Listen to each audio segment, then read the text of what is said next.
Grand Theft Auto 4 on PC is a game that endures in spite of itself and the platform it runs on. And in 2025, the community who has been redressing this game's issues for nearly 2 decades has taken the game forward into the future with the introduction of RTX Remix into the game. Yes, that is right. Thanks to modder XOXOR4D, RTX Remix is working in the PC version of GTA 4, gracing the game with fully path-traced rendering and lighting. Path-traced GTA 4 on PC. Truly a magnificent thing to celebrate, but this is only the beginning of the game's path-traced journey, and getting to this point in 2025 was not easy. The Black Friday discount season is upon us, with MSI bringing some of its biggest savings ever. Get up to 45% off MSI displays, including their critically acclaimed QD OLEDs like the MPG272URX and the MPG321URXW, and get a free Borderlands game code when you buy from selected partners. And there's more. Grab up to £100 in Steam codes with select RTX 50 series graphics cards and up to £70 off MSI motherboards, cases and coolers while stocks last. Click the link in the video description below for more details. See, GTA 4 has never been right on PC. When it launched in 2008, it was kind of awful. Firstly, it was loaded with at least 4 different types of known DRM, making the game a chore to install, taking over half an hour from disk, requiring games for Windows Live, the Rockstar Club launcher, disk checks, and more. In 2025, nearly all of these DRMs are basically non-functioning, so if you want to play the game from disk offline, you need some cheeky community workarounds and a lot of patience. Truly, if you sailed the 7 seas in 2008 to play this game, I cannot fault you. Its install experience almost feels designed to punish you as a purchaser. Secondly, the game has never been right because it was rough technically. If you did play this game in 2008 on hardware of the time, you might never have gotten performance or visuals you were satisfied with. Even on a top-of-the-line Intel Core 2 Extreme QX 6850 and an 8800 GTX, the game is ridiculously CPU limited on a single thread at its high settings with the draw distance set to 30 at just 720p. The average frame rate is scarcely north of 30 and can often go below. But the worst part are the woeful frame times. Stutters in the 66 to 80 millisecond range are common just going through the world or while turning the camera. These are far from the top-end settings, and the game is not smooth. Making the game hideous, though, can help. Dropping to the low settings with a pitiful draw distance and no shadows frees up considerable CPU performance on the game's main thread, and the game can nominally hit 60 FPS with far fewer frame time issues. But even then, you'll probably see right now that something still doesn't look right. The animation timings are just all over the place. Moving in a straight line at a constant speed shows that the camera traverses a different distance each frame, making the game look like it has a chugging frame time, even though the frame time is actually good and each frame is unique and perfect from a technical standpoint. My 2025 standards balk at how bad this looks. And guess what? The game here on PC, as you see now, is not even a feature-complete port of the console version. Yep, it is missing numerous graphical features found on console, which modders only just fixed this year in 2025 with the extensive Fusion Fix mod. Perhaps the saddest part of the GTA 4 story is that time was not kind to it. Usually as time goes on, the performance we see here will get better under leaner operating systems with dramatically faster CPUs. Not in GTA 4's case.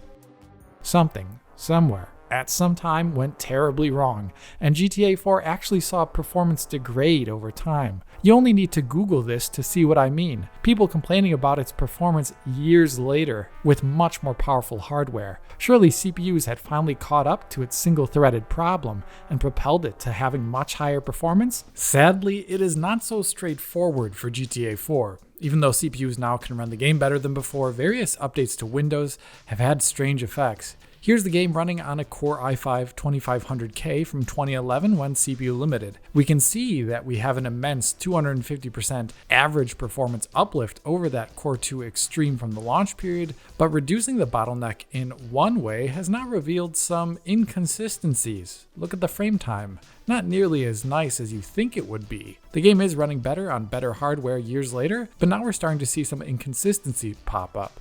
The strangest part of this performance history, though, is that Windows updates over time further affected the performance in a negative fashion. By switching over to Windows 10, 1703, on the i5-2500K, we can see that performance is reduced by 20%, just walking forward in the town here versus Windows 7. This is the same GPU driver, same chipset driver, same settings, and the game now runs worse than it did before on the same hardware, all due to some updates behind the scenes in the operating system. It is just barely 60 FPS now under Windows 10 with high settings and middling draw distance. If you were to run the game at maxed out sliders, the game runs in the mid-40s quite often on the i5-2500K, and sometimes it even can drop into the 30s and still manages to have genuinely unstable frame times. As I mentioned at the beginning of this video here, this game really does endure in spite of itself and the platform it lives on. It ran bad at launch, was a DRM mess, and Windows advancements have somehow caused performance regressions that you really wouldn't expect. Yet, in spite of all these issues, the game has remained a playground for modders to this day, hence this video. Fast forward to 2025, only now by sheer brute force are we getting to the point where GTA 4 is starting to run better in spite of its historically tumultuous performance. If you put the original release performance next to one of the best gaming CPUs in 2025, we've finally reached the stage where we have level frame time fluidity that looks much more appropriate to the title and the era it comes from. The 9800X3D runs on average 700% better in average frame rate versus the top of the line Core 2 Extreme processor from the launch period. This is nice to see, of course, but you would imagine 17 years of CPU performance would be actually running this a lot better than what I'm showing here right now. Playing the game maxed out at 4K, pretty much any modern GPU is going to be CPU limited here. And while driving around, it's pretty common to see some strange frame time spikes that just really do not make sense given the vintage of this game. So it's running better, but it really ought to be running so much better than it does. Those Windows performance regressions and the quality of the PC port in general have had their toll on this game's legacy. Nonetheless, now the game runs with a much better performance on the CPU side due to sheer brute force. And we can finally spend that extra CPU performance in a way that is interesting by dramatically increasing the visual quality. And that is where I come back to path tracing in GTA 4.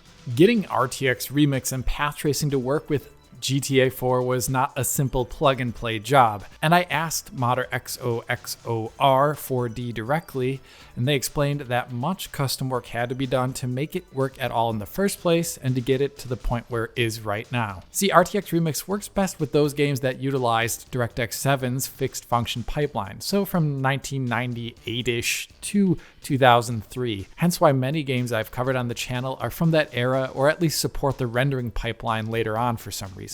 GTA 4 on PC though came out in 2008 and is a DirectX 9C game that does not run on fixed function graphics cards at all. So to get it working, it required internal knowledge about how GTA 4 works. Being a DirectX 9C game, many aspects of the graphics like where moving object vertices are or where the camera even is not at all standardized, and it is obfuscated to a large degree. So XOXOR4D had to peek into the game's code via reverse engineering to find these structures in the calls to Direct3D and intercept them. He has his own DLL intercept between the game and RTX Remix, which regulates and parses things sent off to Remix for rendering, including world objects, light positions, and the camera. A lot of these structures had to be found manually by the modder, and due to intimate knowledge of the game and its workings, a surprising amount of things like all the static world objects could be manipulated to be sent off to Remix as fixed function calls, as if the game was rendering DX7,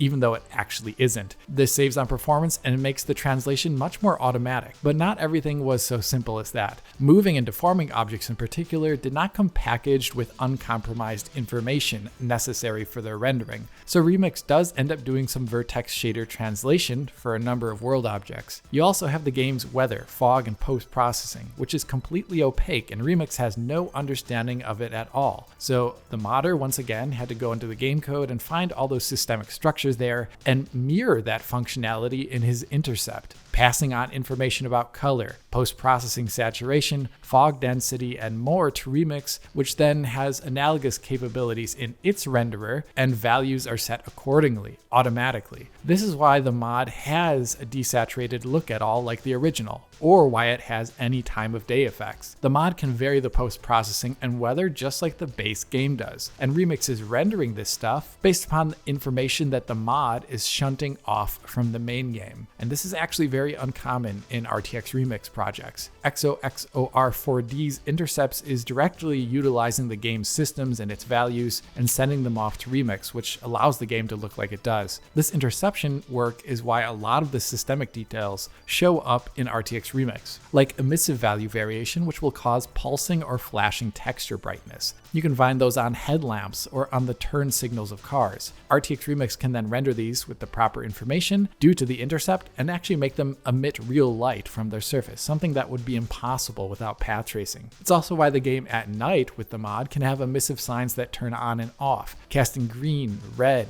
or yellow glows across the environment in the shape of the sign. Since this mod is using those structures from GTA 4 to inform RTX Remix's rendering, it goes far beyond the usual RTX Remix project, and as a result, it has a ton of room for growth. With enough time and work, modders could create a truly transformative and polished experience unlike anything we've seen in the past before. And yes, it is still early days here. As you've probably noticed, textures and materials are still largely untouched in the mod at the moment, beyond some basic conversions. So they'll be low res and lack proper materials, so some things can either look too dull at the moment, or they'll have the wrong level of reflectivity. Making convincing materials and texture replacements will take time, and here I imagine the community will be doing a lot of heavy lifting. Likewise, you might have noticed that some scenes appear strangely lit, such as indoor scenes. A reason for this is because GTA 4 was a deferred rendered game, and game artists back in the day were placing a bunch of filler lights everywhere to emulate a bounce light look. Take the stairwell here outside the safe house. This room has tons of fill lights in it to give it the look that it has, and I think it looks a little odd with path tracing. If we look at the debug views that the mod offers by hitting F4, we can see tons of fill lights in this scene.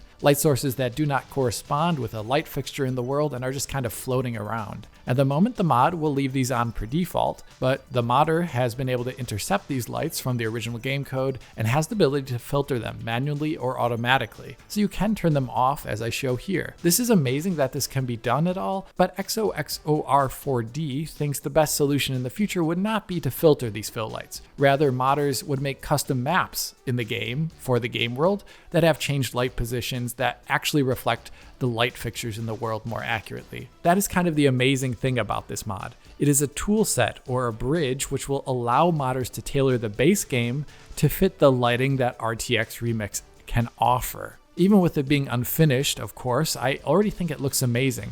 And the sky really is the limit for how this will look in time when more people work on it and meticulously scour GTA 4's vast world, replacing assets, textures, tune lighting positions, and much, much more. The only thing getting in the way at the moment is, of course, performance, and not GPU performance like you might think. GTA 4 was already notoriously inefficient as a DX9 game. And starting with that bad base, we now have a translation layer and an entire BVH of draw calls to worry about before rendering actually happens. So the game is now very CPU bound again. Yep. Time is a flat circle. If you pump up the draw distance for everything to the fullest, you will probably be CPU limited with this mod. Just strolling down a boulevard sees the 9800 X3D limited to the 40 FPS region at times when maxed out with the RTX 5090 being underutilized. Yep, CPU limited at 4K output with path tracing.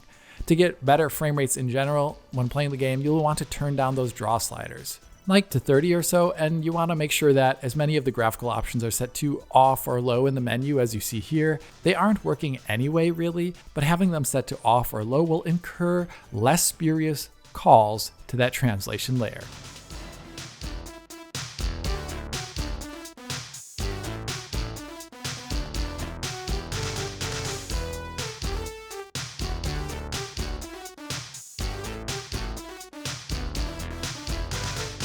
Coming to the end of this video, I'm extremely excited to see where the community and XOXOR4D take this in the future. Even in its infancy stage, it is incredibly compelling and an amazing come around for a PC version with infamous history. Looking at mods like this goes to show the real power of the PC platform. Its users. In spite of the poor nature of the original product and the operating system, which seems intent on making it worse, dedicated enthusiasts like those from the Fusion Fix project or XOXOR4D tirelessly work to enhance and fix things in games with a burning passion, and highlighting that work is a joy for me. Anyway, if you did like this video, hit that like button and subscribe to the channel. Hit that little bell in the corner, support us on Patreon, follow on Blue Sky, and as always, this is Alex, bidding you farewell und auf Wiedersehen. Oh, maybe I should. Okay. Hey, is this a cab? Where's the sports car? Hey, it's in the shop. Come on! Russian boy got off.